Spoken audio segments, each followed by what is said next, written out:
They're the highest 4 ranked players in the competition. Call them out at your own risk. If 2 hitmen play each other, the winner has a choice. They can either double up their own bounty or pick a player to have a bounty placed upon them. Should a hitman win the tournament, they'll pocket the prize money and steal any bounty on their head too. To win this tournament, you'll need great play, clever strategy, and a fair helping of luck too. Who will be the last man standing? Alright then, so there you have it, clear as mud. That is how the ultimate pool last man standing is going to work. We're going to have some fun with this. There's going to be slip-ups and mistakes all the way through today, but this is live entertainment TV. This is how it works. Yeah, it's going to be a lot of fun today. I mean, we've spent the last 3 years saying we know what's going to happen when we don't, and we really don't today, so it should be an awful lot of fun to find out. Yeah, it really should. Me and Si are going to be with you most of the day, sort of getting the lay of the land and all the rest of it, but some people were really important today. Good morning, our players, first of all. Morning, lads. Are we? Yeah, let's have a bit of a ripple. There are some very nervous looking faces there because whilst we don't know what's going to happen, neither do the players, and that's a little bit of an awkward position to be in as a player, isn't it? Yeah, and they all want to avoid this draw that's going to happen in a minute. Nobody wants to be playing first out because there's a long road to the prize money in the final. Yeah, there absolutely is. Well, you mentioned it. Let's get this show on the road, so to speak. So, for the very first time today, as you heard in the video, our first match is going to be randomly drawn. So for the first time today, we go to the computer to find us our very first player in the Ultimate Pool Last Man Standing. All eyes on the screen. Who have we got first up?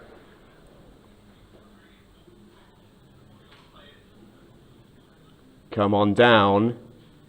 Tom Jones! The 5th Beatle! Come on in, son. Come on in, Tom.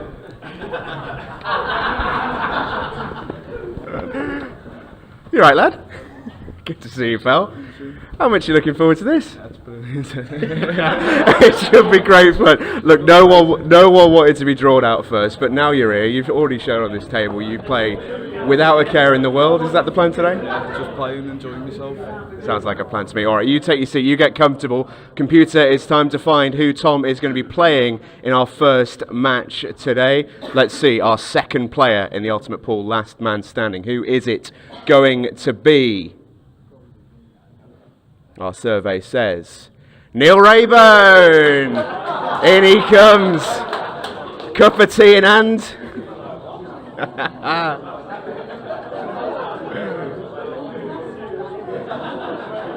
In you come the razor. Hello, mate. Yeah, great to see you, pal. Hope you're doing well. Look, this is looking forward to be a really sort of fun event, a silly event. How much are you looking forward to embracing it? Yeah, it's good, yeah. Obviously, you know, a lot of the best players here, and yeah, it's good to be involved, and it's going to be a lot of fun. Have you given any thought to what you're going to do if you win this match? Are you calling out? You're going to the draw? Have you got any names in mind? Don't tell us yet, of course. If I win, I'll be picking out one of the top 4. That is what we love to hear, Neil. All right, it is time to get the match underway. First match on the slate, the Ultimate Pool Last Man Standing. Neil Rayburn against Tom Jones. We're back after this.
Well, welcome back. We are in the studio. I'm with David McNamara, one of our pro players that's out here today. First of all, Deej, happy that you didn't get drawn out first match? 100%. Honestly, when it was flicking through the names, you're just hoping it's not you. You know, it's a new event. You have no idea what's going on, and you just don't want to be the first one out.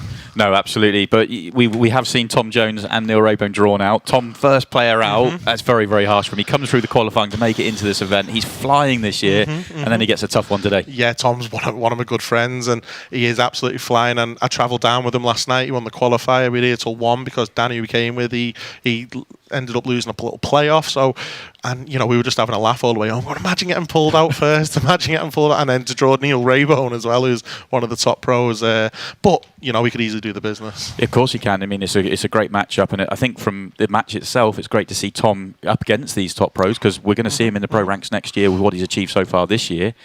But it is tough because they're now, whether it's Neil or Tom, these guys, if they want to get back into this event and a chance to win it, they're going to have to win 3 straight matches, which is going to be tough to do. Can you even think like that in this tournament, or is it just embrace what's happening? Embrace what's happening and just take it a frame at a time, I guess, because you just there's just so much going on, isn't there? But you know, Tom can do it. He's beat pros this year. He's beat a lot of pros this year. So, you know, Tom can definitely do the business here. Yeah, well, it's going to be Neil with the break, as you see in the background there. 30 minutes on the match clock. It's a race to 6 frames, and we are underway. And it will be Neil with the first opportunity in this match. With everything going on with this event, because it's unusual to see 26 of you all stood around the table waiting to be drawn out. Yeah. How easy just to reset and actually just remind yourself, now you're doing what you do day in, day out. You're playing a race to 6. It's a normal situation here. Yeah, definitely. As soon as that sort of interview gets done, you've got to say, right, I've got a job to do now and get stuck in, because, you know, the atmosphere is so different from what it usually is, because everyone was sat there. And the funny thing was, Tom Jones went to Carl Sutton. You only need an hour on that ticket, mate, and then got drawn out first. So there was a lot of banter going on with the lads there. So, and then Carl was like, I'll have your ticket in a bit, Tom. So, well, that's somebody's going to make it through to tomorrow, I suspect, without actually playing a match at all. And obviously these guys know that they've got to play at least 3 matches if they want to get into tomorrow's action. And none of us have had a practice on the table, no. Which is obviously, and you know, it's a complete different one to the Supreme winners out there. So this could have lots and lots of shocks today, and it wouldn't surprise anyone, would it? No, I mean, we genuinely, I said it out there in the arena just a minute ago, we really don't have any idea what's going to happen. You know, this is a very new concept, and it's going to be an awful lot of fun seeing what's going to happen. And, you know, Tom's got a chance, and like I say, he's been absolutely flying. He's number 3 on the amateur tour with winning 1 with Conor Treacy, but you know, he's won a lot of, you know, Saturday events around the Northwest. He beat Jack Whelan in a Pro-Am up in our club in Liverpool, PSD. And the thing that stood out to me was with Tom, obviously winning a Challenger event was amazing, and the style in the manner he did it in was brilliant. But of course, we're going to see 10 Challenger titles won this year. You know, Connor's won a couple, but you know, that isn't as eye-catching. You know, it's a brilliant, brilliant achievement. But for me, seeing Tom turn up and play so well in the Masters was absolutely fantastic. You know, he was fantastic against Christophe Lambert and got sort of pipped at the post. Then he gets back in through a lucky loser system, and then he just turns up and he plays brilliantly. It was just amazing to see him play with so much freedom, so much confidence and belief in his own game.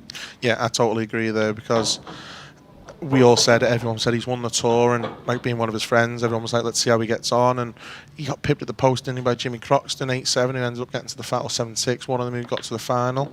So, you know, he can definitely do it. He beats pros all the time, and he's probably, like, I'm from just outside Liverpool, so, you know, I get called a wool all the time by the lads. But, you know, from Liverpool, who's lived there all their lives, Tommy's by far, the best player, and this finish just goes to show how good he is. He's absolutely class, and wouldn't surprise me winning these next 3 games. It really wouldn't, and what a finish that is to start. Yeah, I mean, Neil's opened up the table on the reds, but that 8 ball was well guarded. That wasn't a huge amount of room, and Tom just floats it around a couple of cushions like it's nothing. Yeah. If you've not seen Tom Jones play before, then you will enjoy this, because he is a breath of fresh air for the pool world, and we will get to see him in the pro ranks. Look at that haircut next year. And then it's the haircut as well. I always say to him, because he played a money match recently, and before he was warming up to play the money match, and his fringe was getting in the way, so he walked into a barber's. He was sat down. He said there was a big queue, and he went up to the barber and said, "Hi mate, I need just a dead quick trim." And the barber walked over to him, sat down and just cut his fringe off because it was in his eyes. And He's got to be careful there because he might lose his nickname of the Fifth Beatle, which was phrased in the recent Masters that he made it through to the quarterfinals. the fifth Beatle. He said to me he's on a sideball break all day because of the golden break. And if he gets one, he'll just sit there laughing, to be honest. Black's on the move. Yeah, he didn't hit that break particularly well, but they've come out nice. Oh, that last nudge, not good though. He's got some issues here, but he's got the chance. Yeah, you want a red. You want a red, but it looks like he's bridging first shot.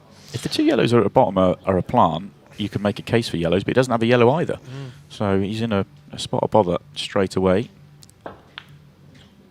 Oh, and that, I mean, people think, look, aren't they, that's a poor shot. They're so tough when you're full bridging over it. It's a guessing game sometimes. And one thing, because there's a lot of always comparisons between different cue sports, and the one thing you'll see on this version of the game, cue ball being smaller than the object ball makes that sort of shot even harder because the cue ball's even more hidden behind the ball. Yeah, That makes it very difficult. But you didn't leave a red, and oh, wow, that's come out beautiful, hasn't it? Yeah, lovely opening shot from Neil, who has to respond from just a positional error in the last one, just ran out of position a fraction. Yeah, maybe he just didn't look in control of the first frame, Neil. Maybe because the atmosphere of the club's a bit different, and he just got a bit. I wouldn't say overwhelmed because he's such a good player. It just was a different atmosphere, and maybe it caught him out a bit first frame. But Tommy settled quick, and to be honest, even though he's an amateur, Tommy's one of the best players in the country. He's near enough like a full-time player at the moment, so he settled in awesome. That was a nice cannon out, but it's just landed awkward. Is he going to flick these reds? Yes, he's missed the pot. And Tommy gets another chance. Great chance to go 2-0 up for Tom. And, first one out, a lot of people would be nervous today. Tom doesn't strike me as that sort of character, though. No, no chance. I think this is in this event, I mean in all events, but in this event in particular, you just have to park everything else other than what's in front of you. I mean, you can't, for both these guys, you can't be looking at anything other than trying to win this match right now. They know they're going to have to win 3 matches to get through and get safe, but just win this match and then whatever happens, happens. I mean, what do you think these guys will do if they, whoever wins this, they're going to get an option? Do they draw, or do they pick out their next opponent? I think you're picking early on.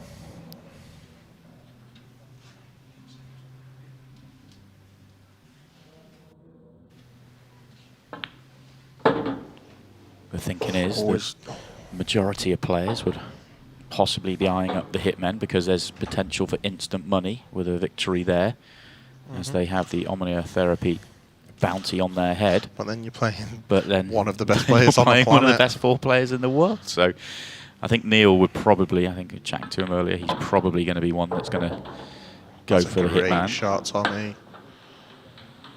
Little clap in the crowd there, and it's been a great start to first visit finishes for Tommy. There's the little famous Tommy flick of his hair.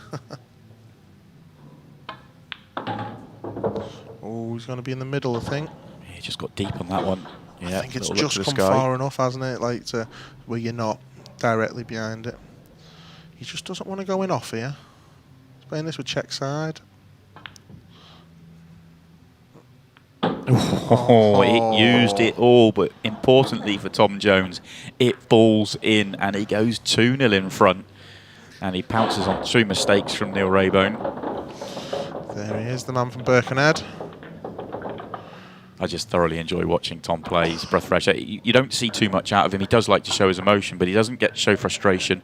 You saw just that little look to the sky as he was walking around the table because he knew he hadn't quite got it right, but just get on with your business and knock the ball in. I think that comes from his dad because his dad's such a good player as well. His dad had a great temperament, so he's learned from the best. And over Birkenhead way in Liverpool, where you got a lot of good players to practice with, so he's learned from a lot of great players growing up, and obviously it's all paying off now. And people forget he's only 22. Yeah. Ex-world champion, under-18 world champion, and he's got some CV already. Yeah, winning's winning, isn't it? If you're winning going through the ranks, I mean, it's going to be the toughest challenge of his career to try and do some damage on the pro ranks when he gets there next year. But he's a winner. Yeah, which is the important part of it. Well, Neil needs to get going here. He needs to just get himself into this match, find a finish. It's only 2-0, but we used up nearly a third of the match clock. Just keep an eye on that one. match clock will be thoroughly in play throughout today. 30-minute matches, races to 6. And they've been too great. It's not just like, you know, Tom's really stamped down his authority in this match because they were two really, really top-class finishers. And, you know, maybe Neil doesn't know Tommy as well and thought of drew out a qualifier or an amateur, but, you know, everyone knows that's not the case with Tom. And he might be a bit shell-shocked there, Neil. You're expecting to take these out, maybe a little cannon on the yellow to free up the black. There we go. And I think he'll end up taking these 2 reds into the bottom right as we look at it, and the black will end up probably going in the right-hand middle.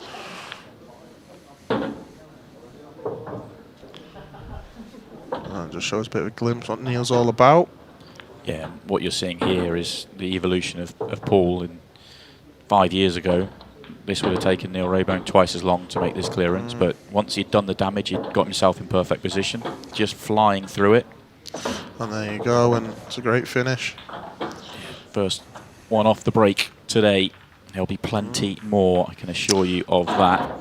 I think the standard of pool's gone so high now, it's sort of turned into tennis. Yeah. With the break of serve, and you know, I remember I played John Rowe earlier in the year, and I think I broke dish maybe 5, maybe 6 of my matches and lost 7-6. So it just shows, you know, and he was far the better player in the game. I know that sounds crazy, I missed more balls, but just shows that the break is the biggest shot in pool now. It really is, but you've got to play some great pool on the back of the break to make that the case. But there is the Razors CV. You can see he won the Masters back in 2011, European champion in 2019. He's been oh so close with Ultimate Pool. Lost in the final against Mick Hill this time last year in the Pro Series. And he's a player that's won plenty of pro titles in his career, just not quite made the breakthrough yet with Ultimate Pool.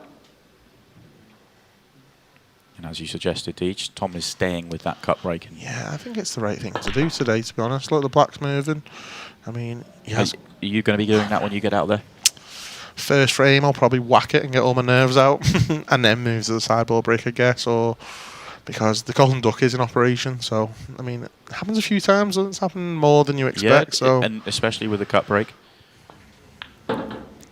This is the event is so interesting to me because there's so many different dynamics out there. With you being a good friend of Tom Jones, are you sitting here thinking, well, obviously you want him to win because he's a good friend of yours, but are you sitting here thinking, well, if he wins, he's not that likely to call me out? Or are you thinking he might call me out? he might. He put on Facebook he was going to call me out. Yeah, so and we had a laugh, and he said, "Only joking, pal," but he might do. But no, I always want my friends to win, and if he calls me out, he calls me out. But you know, we're still going to be friends afterwards. That's just pool, and that's business, I guess. But I mean, I don't know if he's going to go the random generator or there's a few people he might fancy. I think he might want revenge on someone like Kev George, who beat him in the qualifiers last night. So, you know, that. Have you got, for your own perspective, have you got anything in your mind? Have you got a few plans? Are you thinking random generator? Oh, Neil.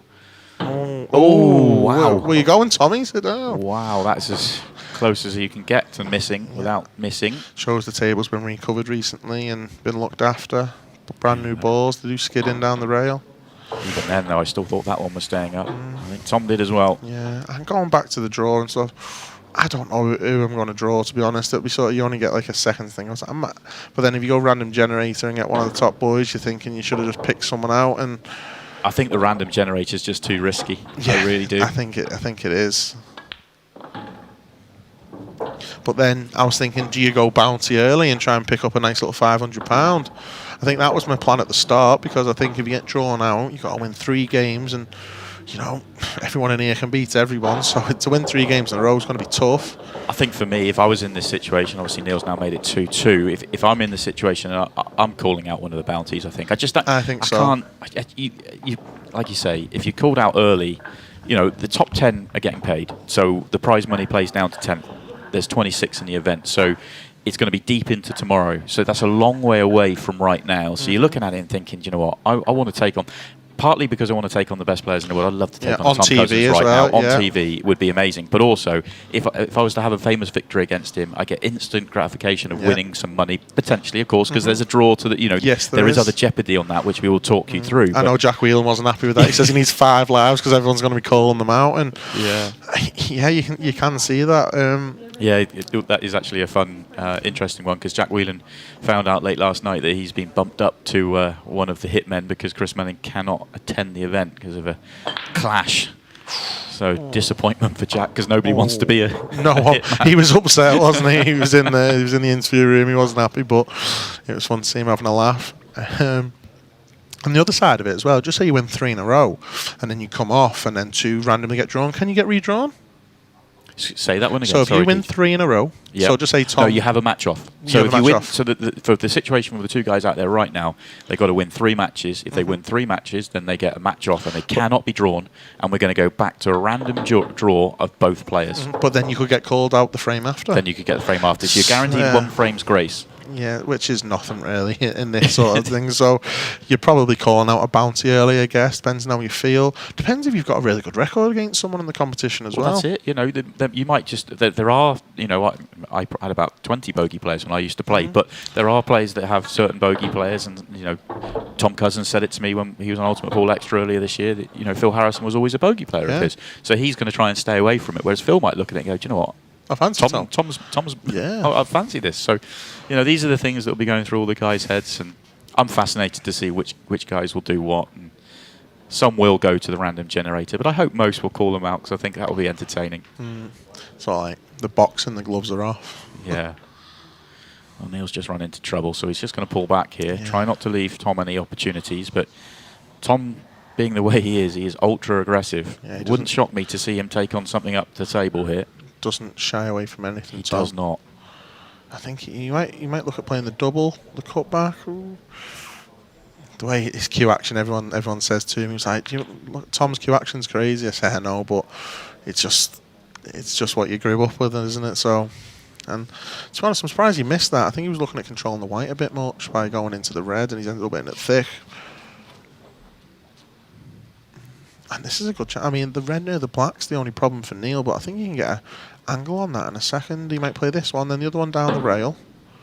And he might leave an angle on the one in the middle to play a little cannon on it. Do you think he's got just enough angle to stun the gap here and get into the middle of the table? Yeah, or he could just scoot straight back and play it into the left middle, maybe. But, you know, it's being ultra precise to get the angle into the black and red. I'm looking forward to seeing the 15-second shot clock again, I think. Yeah, that's coming up 4 minutes' time. Final 10 minutes in these matches, 15 seconds a shot. Yeah, plenty of angle. And he's got 2 balls going. He's come out enough where he can go into it both ways. But if he goes into the red and black from the left and red, he's pushing the red and black towards the yellow. So, I mean, he's looking at going into this one. He wants to flick the front of the black, but the 8 ball here. He's going to, I think he's going to play it quite soft. Like that, but I think he's going to have to sort of play some sort of treble here. He's going to be disappointed with that one. He just hit the wrong side of the 8 ball. He wants to be at the left-hand side. He would have been on both balls. And Tom could go into a 3-2 lead here, going into the last 15 seconds. Shot clock, sorry, and that's massive. I think is he going to play the treble? Can he see enough of the ball for the treble? He's just going to call that extension, get an extra 15 on this one, because this is a huge shot, as we see some of the world's best players just chatting through the scenarios. There's Jack Whelan, Mick Hill and Shane Thompson, all hitmen. They have the Omnia Therapy bounty on their heads. They're all moaning already, I guess. So he's gone for the safety option, and he's got it pretty good, to be fair. Yeah, that's a very good shot. I mean, he's left Tom maybe a yellow off yellow, but then he's playing another long yellow. So that was a very good shot by Neil because he's covered both potting opportunities, I guess. He does play the percentages very well, Neil. He's weighed it up there. What's the risk of the treble versus the safety, or the options of Tom potting from here? There we go, yellow off. Oh, he's played, but Tom's played another good shot. Tom's played a very good shot. Neil appreciates that.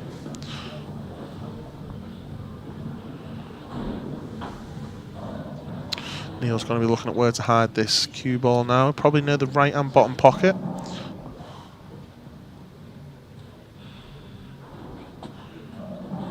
This is such a huge tactical battle. We've got 2 minutes before we get to the final 10 and the 15 seconds. Who can take the advantage? We know the clock's going to come into play now unless we see some quick finishes. Yeah. So this is huge. And that's a very good shot from Neil. I mean, because he's not left Tom anything. That was... I remember Mick Hill when he was running. I think you were with him, Simon, and he said when he played Gaz Potts and beat him in the final, and everyone was like, he's beat him 8-1. He's played outrageous. And then when he done the look back with you, he said his best shot was a safety shot. Yeah. At 3-1. So, you know, it just shows that it's not all about potting balls, it's about the percentage play as well. Absolutely. I mean, for Mick in that situation there, he is watching on, the number 1 player right now. Going to potentially losing that seeding come the end of the year, the way Tom Cousins is going, but right now he's the number 1. But yeah, he was saying that it wasn't the execution of the shot, it was a very, very simple roll-up safety, but it was the decision to not go ultra-aggressive and allow Gaz into the match. And yeah, he thought that was his favourite moment of the whole match, his favourite decision. Wow. Neil did not want the cannon. It's a great pot, but he's put himself in further trouble. I think he's going to have to try and play the cut-back double, because it's a big bag. Maybe he could have played for that without. Could have played for that first. Off the yellow, double. Off the yellow thin and double near where he is now. You've been on TikTok too much, TJ, seeing these shots instantly. We have a bit of fun in the club playing these sort of stuff. So he's looking at potting it. I think it's thin. There we go. He's got the treble. Oh, wow.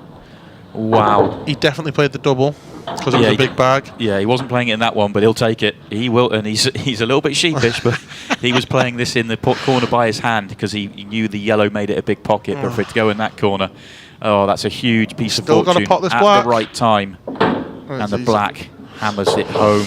And it's his break as well, I think, is it? How much will that hurt Tom? Oh, I mean, Tom's sitting there thinking, great, I'm winning this frame. I'm going 3-2 up. Now he's got to deal with that pain. You know, and he's look at this. Oh, Neil Raybone. What a moment for him. Wow, that's ridiculous. And if you're Tom there, you're thinking, I've took out 2 really good finishes. I've missed a half cutback, which didn't cost him the frame because Neil just ended up having to play a safety shot. So Tom's not really done much wrong.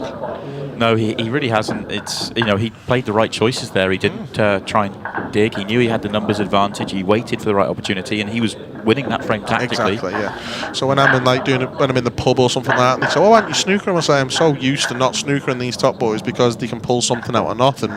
You've just got to be in these sets of rules, ultra attacking." And looking back at it, Neil's probably made more mistakes here. Oh, no, without a doubt. Without and he's a doubt. 3-2 up. And that's pool. You may well have noticed we have ticked into the final 10 minutes. We're at 15 seconds a shot. This is what you're looking for, Deej. I am, and it won't affect Tom at all. It's an excellent break. That's a great break. Excellent break. And the split, it's okay. Yeah. It's a bit sticky in places. Just that cluster coming together at the end there. For a while, I thought this was going to be a great chance on reds. It's difficult to see whether he has an opener, let alone the one by the cluster. So he's going yellows. And they actually all go. They actually do have pockets, but the 8 ball's awkward. The yellow by the 8 ball you can use to get on it. It's all a bit touchy. And as well, you don't get to sort of see all the angles straight away because you're on that 15-second shot clock, so you've got to take your time, and all of a sudden that's the shot clock's beeping, and I think he'll be a little bit annoyed with that shot. He will.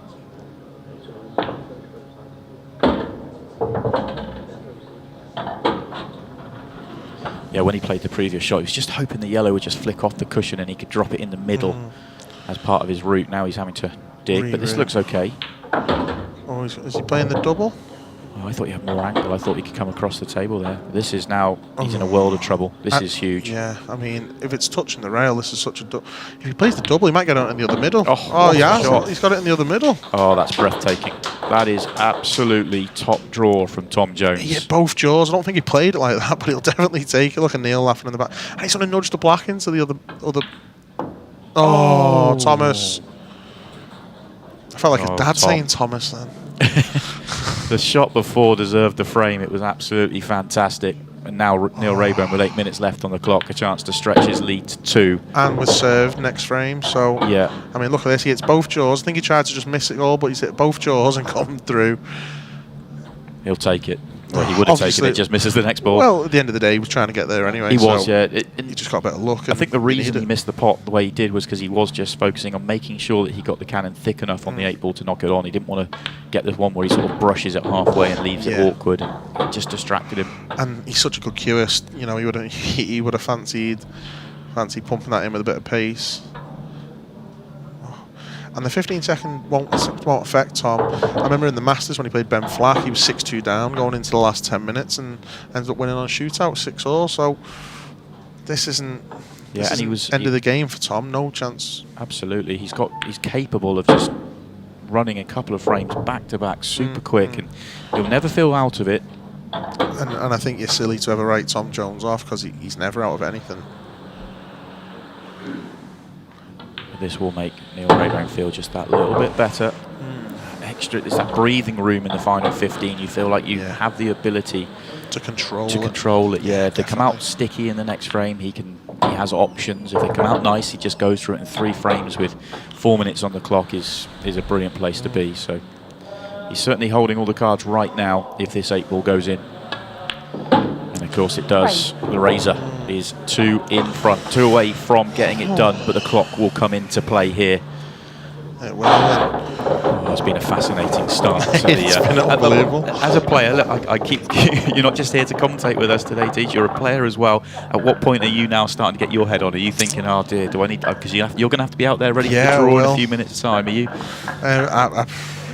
I don't think I'm going to be on in the next hour, I guess, unless he random generates it. But you just never know, do you? Because I've got a good record. Like I don't say, I've got a good record against Neil. So you talk about them in the back of your head.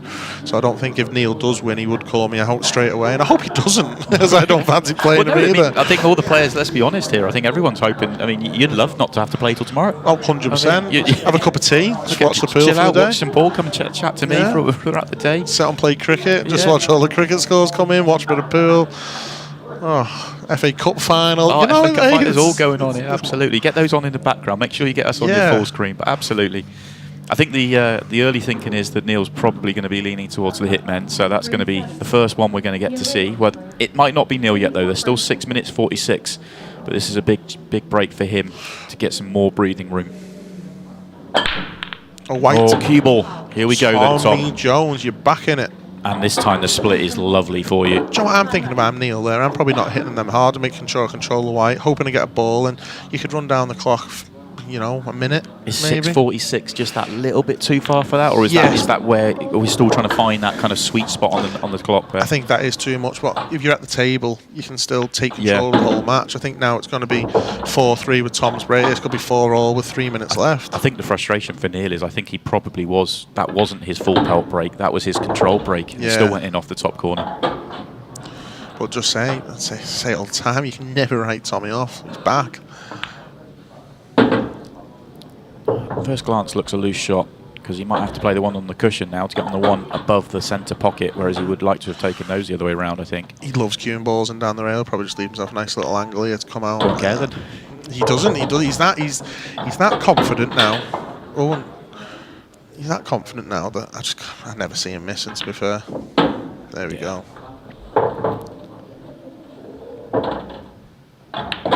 The trademark fifth beetle flick from Tom Jones as he walks around the table. And he pulls one back. He's back within 1. And it's his break next. All of a sudden, you mentioned it earlier, we're back on serve. We're back on the break. There we go. And this is interesting for both players. Just say Tom O'Neill are going to win this, but do they call out a hitman straight away, or do they try and get another game under the belt, and then if they beat the hitman, they're off? I think it depends, because at the moment, you look at the draw right now, we've got our top 16 players. Let me run through it because we haven't done that yet today. Mick Hill, Tom Cousins, Shane Thompson, Jack Whelan are our 4 hitmen. Gareth Potts, Craig Waddingham, Sean Story, Sean Chipperfield, Neil Rayburn's in action, Carl Sutton, Ronan McCarthy, Declan Brennan, Rob Warren, Aaron Davies and Dom Cooney are our seeds. Phil Harrison's in as a wild card. Steve Martin's in as the Outpatient Network wild card, our title sponsor for the event. Some and then our player in, by the way, qualifiers. Simon. No one knows him, but he's a great player. Yeah, absolutely. And then our qualifier. It is doable here. It is, we've seen enough 30 to 40 clearances off the break. So if Neil was to break dry here, then it's a clearance and a golden break that would be required. I don't think we've got enough time for back-to-back clearances. I mean, going by the records we have, but that's not realistic. So it's not absolutely certain, but Neil's in a very comfortable position. And it's pretty crazy because until sort of 4-3, he'd probably made more mistakes than Tom, like I said earlier, and now he's going into the last minute and a half cruising. The fluke was huge, wasn't it? The fluke it seemed to change. I mean, he was going to go 3-2 behind. He ended up going 3-2 in front. It's just changed things completely. And to be fair, Tom's had his opportunity to get it back to all square there and hasn't taken it, which will hurt him. Will he get another chance? Oh, he's really gone at that. That shocks me, but he'll be thrilled with the result. 100%. This is where you don't even think about the finish. Normal circumstances, you're looking at these yellows going, oh, these are horrible, but you've got four comfortable pots on, 5 comfortable pots on, and that is the match. And Tommy's just put his cue down. He's looking at reds, but yellows are your colour set here, Neil. Yellows are your colour set. Yeah, just making sure, run down that shot clock. It's the only shot that can go wrong. He could miss this.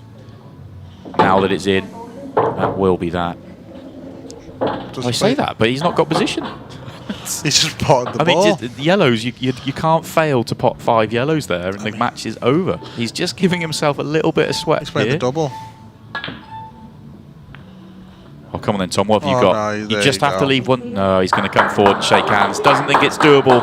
So our first match here at the Outpatient Network, last man standing, and it is the Razor that gets the frame on the board. Tom Jones, he put up a good fight there, and he's going to be fascinating to see him start his pro career next year. But he is out of this year's last man standing. Next up for us, we're going to find out who the Razor will pick. Deej is going to have to go out there and join the rest of the pros.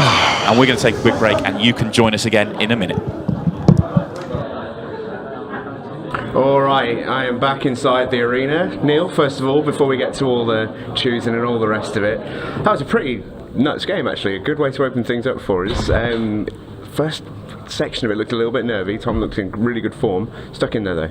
Yeah, he obviously got off to a good start, 2-0 up, and yeah, I just stuck in there. I'm a bit out of practice, to be honest, but I'm here to enjoy the event today and embrace it for what it is, and yeah, I'm looking forward to it. Yeah. Is that pool player speak for here for a good time, not a long time? Yeah, hopefully.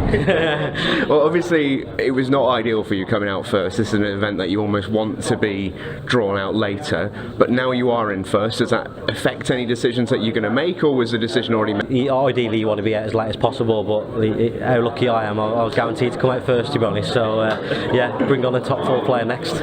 All right, so the first question I've got for you is, you do have a choice. It's important to remember. We can go to the random draw, and you'll make 24 players all sweat buckets, or you can have the choice. Before you tell us what choice that would be, let us know what you're doing. Are you choosing or are you drawing?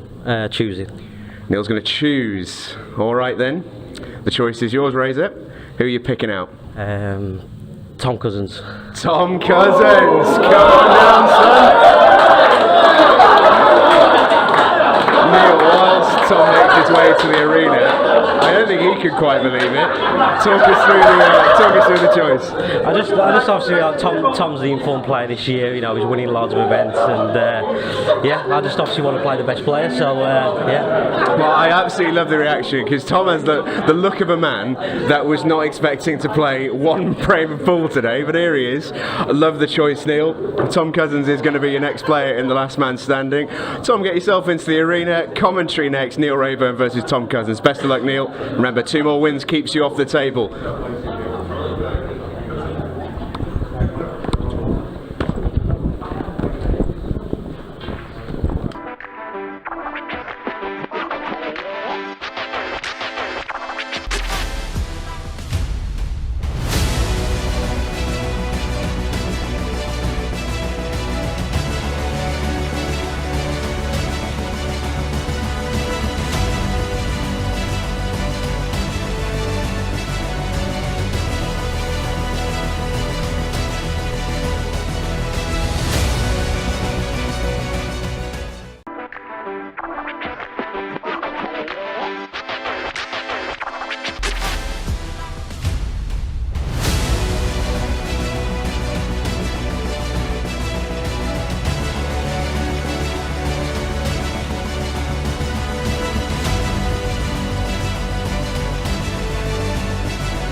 Welcome back.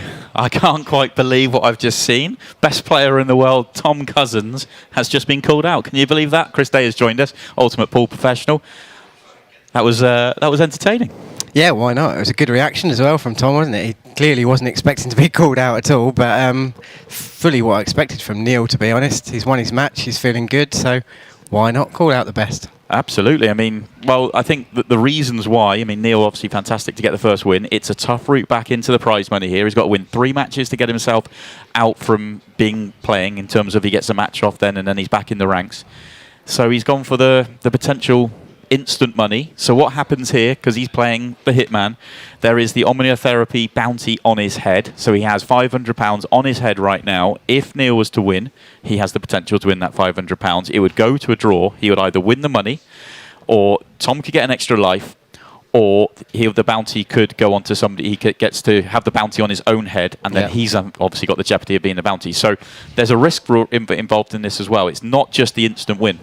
Indeed, yeah, definitely. I mean, and different dynamics from both ends as well, because depending on who wins, I mean, obviously, if Neil wins, we've got an insight into his tactics. He's going to go for the big boys as soon as he can. If Tom wins, what does he do? Does he think the same thing? Does he think, right, I'm going to try and knock out the direct competition early, or does he go for what he thinks might be an easier game? Yeah, I've thought long and hard about what players would do, and I do think I'm expecting a lot of players to think the Hitman's the way to go, but I didn't really think about it from the Hitman. Before I'm going to talk about that, because we've got plenty of time when the match is going, let's get down to the arena, because I'm fascinated to get Tom Cousins' reaction to being called out. He's now with Stephen Jameson. Right, yeah, it's out in the arena. TC, I don't think I've ever seen you look as surprised as in that moment right there. We were actually just having a chat during the first match, and we were sort of talking about what you might do, all the rest of it. Were you expecting to be out here so early? No, I wasn't. Bit of a surprise, but got to win 3 games now to get back in. But fair play to Neil, called me out, to be fair. I wanted to ask, obviously you've got a £500 Omniotherapy bounty on your head. This event is pretty horrible for you Hitmen to sort of make it through, because there is going to be an element of this. You are the targets. What do you make to the whole thing? What's your assessment on the event as a whole for you Hitmen? Yeah, it's a great competition, but it's going to be tough for one of us Hitmen to win it. But I think they maybe just wanted to make a format that made it tougher for you to win. Well, yeah, they've definitely done their job right here. But yeah, I mean, it's a complete lottery, whoever's going to win this, so good luck with it. Well, good luck to you as well. We'll get the game on. Off you go to Lag, and all the best, TC. Back to you, Si. Well, we're almost ready for the next match, our second match of the day. Before we do that, the one we understand why Neil's called out Tom Cousins. There's a potential to win the money straight away. Yep. But the big problem he's now got to beat Tom Cousins in a race to 6, 30 minutes. And Tom Cousins right now is playing unbelievable ball. He's absolutely flying. He's by far and away the provisional number 1 this year. The year he's having this year is incredible. It's a tough challenge. It is, yeah. But if you're going to play TC, my advice would probably be pick him out in the morning if you've got the option. So I know, it's not exactly technically morning probably anymore, but it's close as it can be. So he's giving himself the best chance. The good news for Neil is obviously he's a world-class player himself. So it's not, we're going to rave about Tom because of what he's done, but it is in pool terms a race to 6, 30 minutes is a very short race, and Neil gets the chances. The one thing, though, I look at here, Neil's warmed up here. He's had a match, he's loose. Tom, you could tell by his reaction, he's not expected to be called out. He's come here, he was almost relaxed. He probably didn't think he was going to be playing for a few hours. All of a sudden, straight out there, and he's got to play pool. Yeah, definitely. And I know Tom fairly well. I practice with him, semi-regularly. He's from the same sort of area as me. And I know Tom does need a couple of looseners before he plays every now and then. So it'll be interesting to see how he gets on. I mean, if Tom's first chance and visit to the table is a really easy opener and then work to do, then that might set the tone. But if he's got some really difficult pots to try and take on and some decisions to make, then you could see it go Neil's way. Yeah, absolutely. I think the first couple of frames, because of what you've just said, actually make it fascinating. If Neil gets the first couple of opportunities, gets himself in front, you could get Tom cold here. But it will be Tom with the first break. And he's made a ball. Won't be his best break he hits this season. Certainly wasn't. He's got one of the best breaks in the world. That was one he caught a little bit off, hence the split not being great. But he's made a ball. He gets first chance.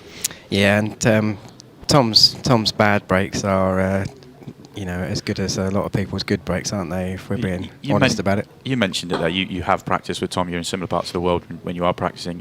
What is it like playing Tom in practice? Because we see him in tournaments where he's just laid back, like he's having a knock in the club. I can just imagine him in practice, and he might have these runs where you don't see the table for a little while. Yeah, it does happen like that, to be honest. Oh, 8-ball straight away. Tom Cousins has gifted the first frame to Neil Rayburn. We said he might be caught a little bit cold.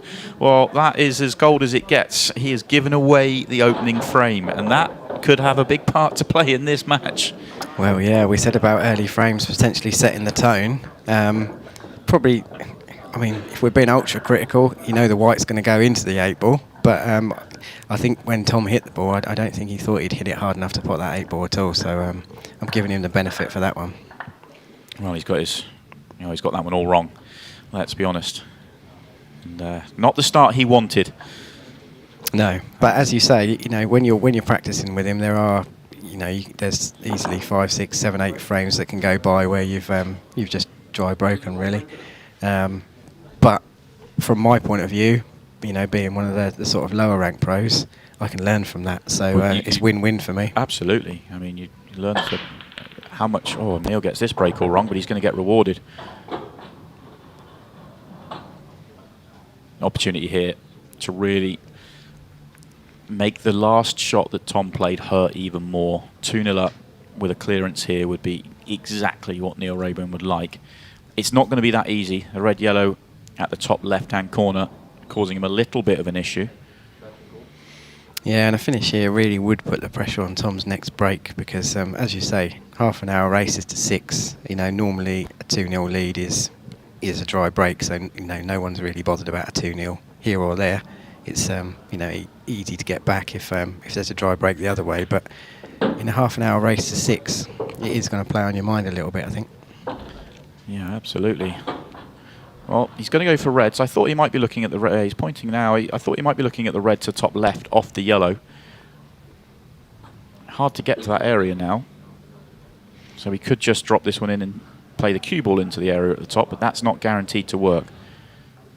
A key shot will be coming up in a moment.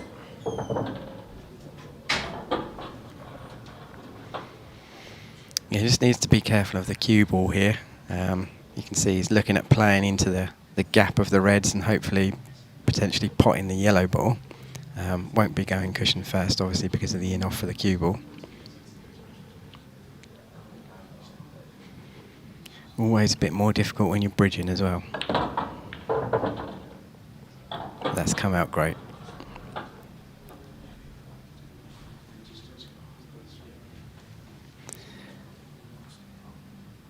Neil just checking to see which pockets that red is available closest to the 8-ball.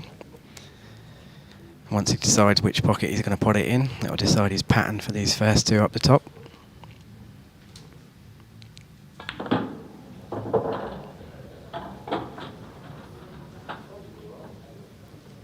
Oh, he's having a very good look to see if this one goes. It's amazing, actually, because it looks such an easy ball, but it's trickier than it looks. Yeah, it looks like it goes in both middles and both corners, but been fooled before, haven't we? Oh, he might be just winding Tom up. Bit of gamesmanship, we like that, especially in a day like today. It probably flies in, and he's just giving it a little bit of a Phil Harrison there. Why not?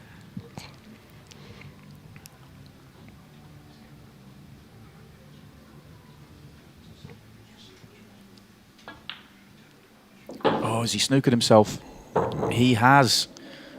I think he might be has okay. He did not want to look when he was walking around the table, but he can see enough to play the double. Yeah, the double or the swerve, potentially. Neil is absolutely phenomenal at doubles as well. One of the very best at it. With that yellow where it is, could potentially play as a big pocket as well. So if he does come a bit wide into the top jaw, I think it might flick the yellow and go. Oh, and in it goes. Unbelievable. What a start to this match. What a start. And it is not gone Tom Cousins' way. This will hurt him a huge amount. Oh, my word. He had a huge fluke against Tom Jones. He's got another huge fluke here. You throw that in there with Tom Cousins potting the 8-ball in the first frame, and all of a sudden, normally right now we'd be talking about is Neil Raybone's name on the trophy, but he's got to win an awful lot of pool yet. I think it's too early to say that sort of thing, but that is a huge moment in this match. Well, definitely, considering that Neil's only thought there would have been, how do I get the cue ball out of the way of the 8 ball for this double? And in fact, getting it in the way is the bit that's helped him the most. In that sort of situation, I want to see the players give it large on that sort of thing. I mean, the normal practice there is just to apologise and acknowledge the huge bit of fortune, but I want to see the players embrace it. Well, yeah, and why not? Because, he's got Tom under it a little bit here, I think. Yeah, Tom breaks dry. This time he got the break right, and it breaks dry. It just shows you how mad this game is. Caught that one so much better than the first, but no reward. And Neil's back at it again. Another chance for him. Work to do a little bit, you feel, on both colour sets, so personal choice as to how he feels he can break out or get on the bad ball of each set. He wants reds then. So if it is reds, it's just the one nearest the top right-hand corner pocket. That's the one to land on. I don't know whether he lands somewhere near the right centre pocket, whether he can get through to the potting angle or not, or whether he has to play some sort of cannon on the yellow or some very tight positional shot. Yeah, the good news for Neil is that there's a lot of reds up there to be able to pop him into the position he wants to be in. So, for instance, the 3 reds on the left, if he plays the right of the 3, as we're looking with a bit of right-hand side now, he could obviously chip into that yellow ball. But obviously the danger with playing that shot would be you're only playing on the 1 ball. So.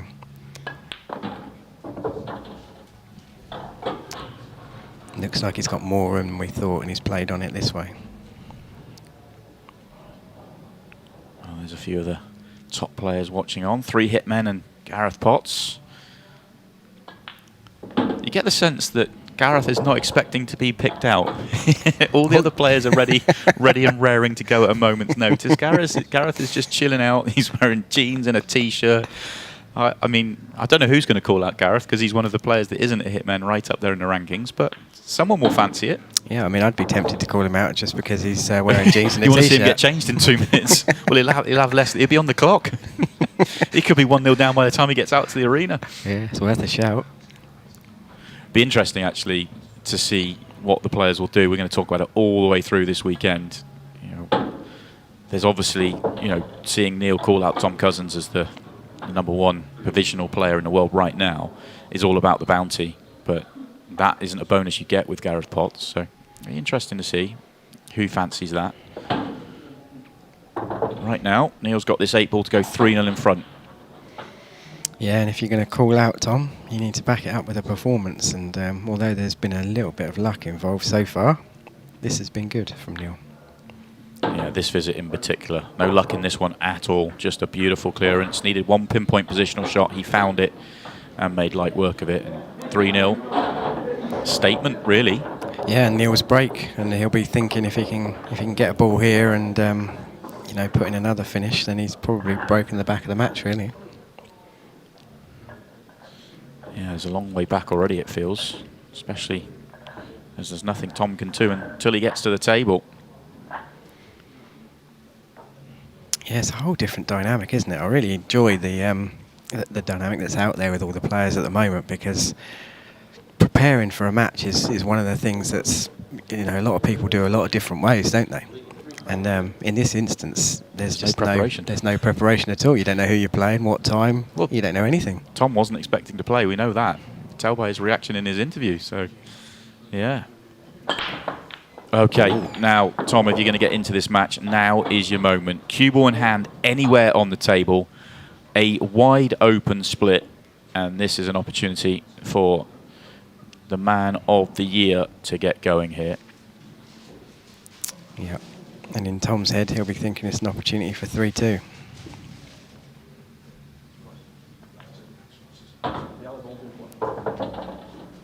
He initially looked at the hard red ball down the rail and then realised that all the yellows have pockets.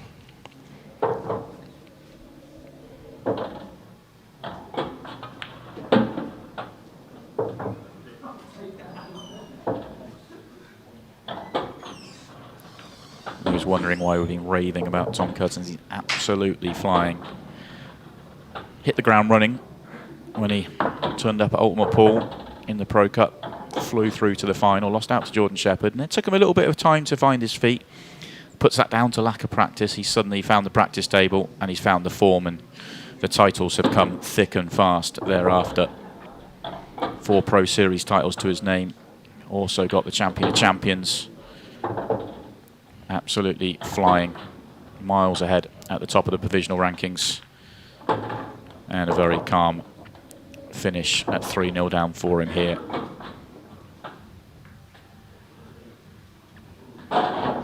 Yeah, Neil just caught out maybe putting a bit of extra into that break because he knew the importance of it, do you think? Yeah, I think so. Well, I was talking about Tom's achievements. How about that? 4 Pro Series titles, the Champion of Champions. And of course, he came into Ultimate Pool as a 2-times world champion, widely regarded by a huge percentage of the pool world as one of the very, very best in the world. He is showing us exactly why he had that reputation. You know, when you hear people like Mick Hill, one of the all-time greats, raving about the potential of Tom Cousins, that, you know, he's 2-time world champion and 5 times Ultimate Pool champion, but he could go down as one of the greatest of all time by the time he hangs his cue up, if he hasn't already. Indeed. Yeah, but it is just down to what Tom wants to do, to be honest, because sometimes he finds the game so easy. You know, why would you put the practice in if every time you get to the table you're clearing up?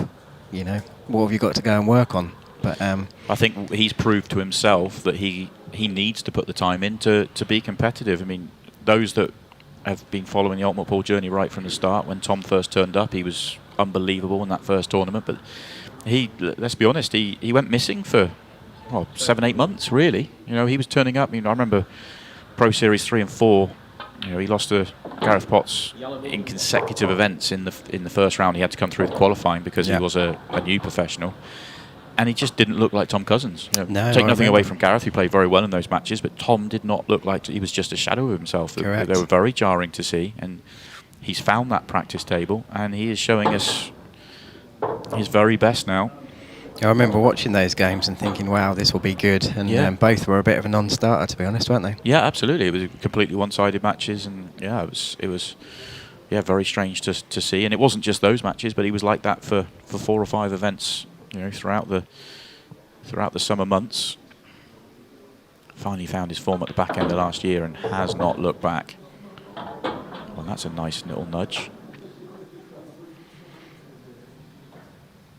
He needs another one now. Depending on the angle he's going to get on the red, he could leave himself on nothing after this one, or nothing easy. Yeah, 'cause it doesn't look like the middle of those 2 yellows goes in the right centre. So looks like he potentially might have to play on the bottom yellow.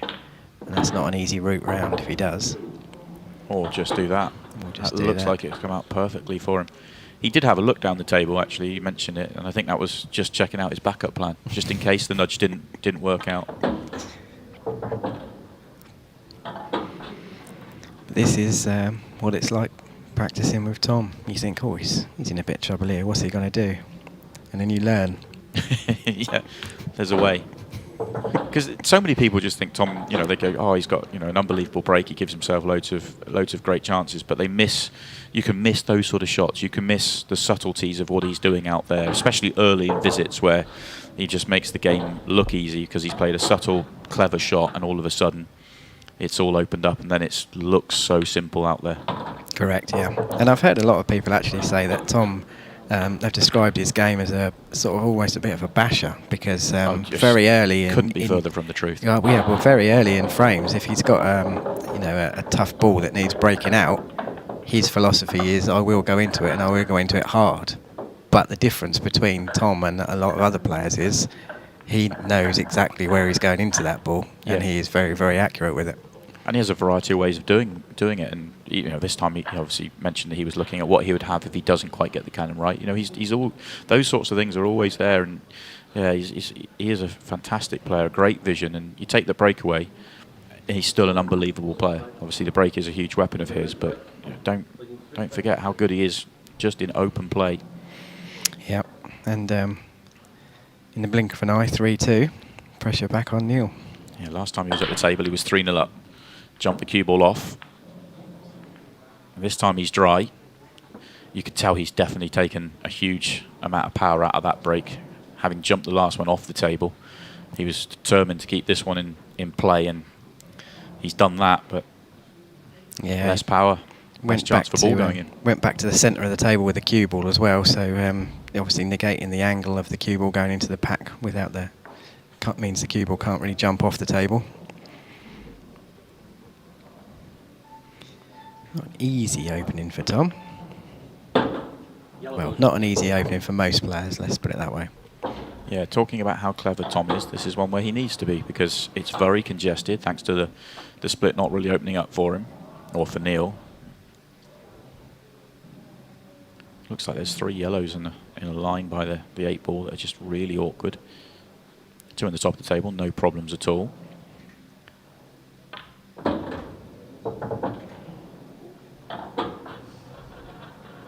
Well, does that open up the yellow directly left of the 8 ball into the centre? That's what Tom's looking at, because if it does, then he's actually, with one subtle nudge, opened up every ball to have a pocket. It would mean having to get one good positional shot to get down to the bottom left-hand corner of the table. Yeah, but he would have given himself a good margin of error as well, because he's got the other ball, the lowest yellow on the table to land on in the right corner as we're looking as well, hasn't he? To set it up. Which would probably be his ideal, would be to land on that one to get on the one in the centre, to get on the 8 ball. So there'll be a kick. You can't do it from here, so key positional shot coming up in 2 shots' time, you feel.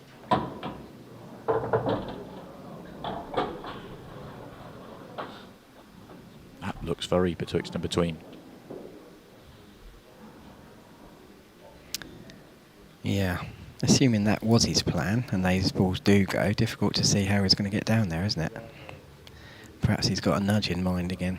Well, this one goes past the red to the bottom of the table. And he's done it with pace because he wanted to play it off the red to open up the pocket to give him some more chance. Compromise the position a little bit by playing it that way, and he's still awkward here, unless the yellow by the 8 ball squeezes past the other one to the bottom left corner that he's now opened up. That looks very tight. It does, doesn't it? And even if it does go, you feel like you've got to get at it really, really well to be able to get on the next yellow.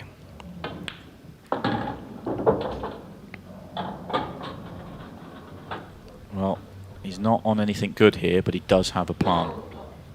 So that yellow didn't go.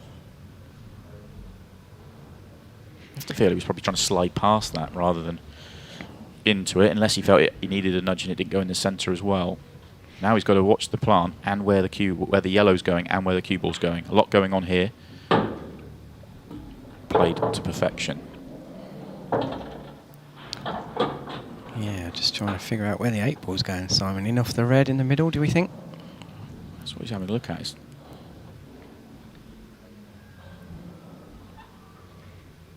He's just far enough off the cushion that he can do plenty with this. He has options, but none of them are guaranteed. And he'll take that. He's got himself a shot. He's just watching where the cue ball goes, but he's on the 8 ball. And this to tie the scores up. What a turnaround here.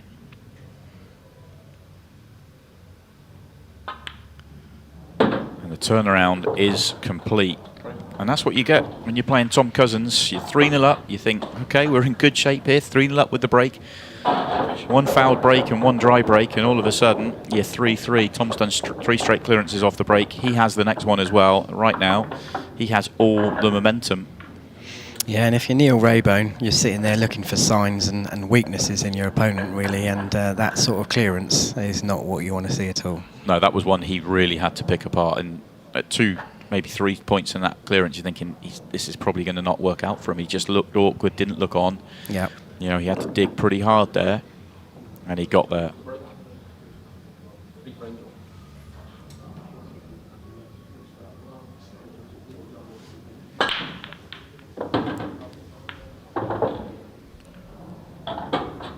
And a monster break from Tom. Unless he can... No, he's okay. He's got options. I was just wondering whether he just left himself a little bit horrible there on choices, but he's got options here. Yeah, it looks like it's going to be the reds. Just that red and yellow at the bottom of the table to figure out. 15 seconds. And as you hear our referee, or it's just saying we are into the final 10 minutes and therefore 15 seconds a shot.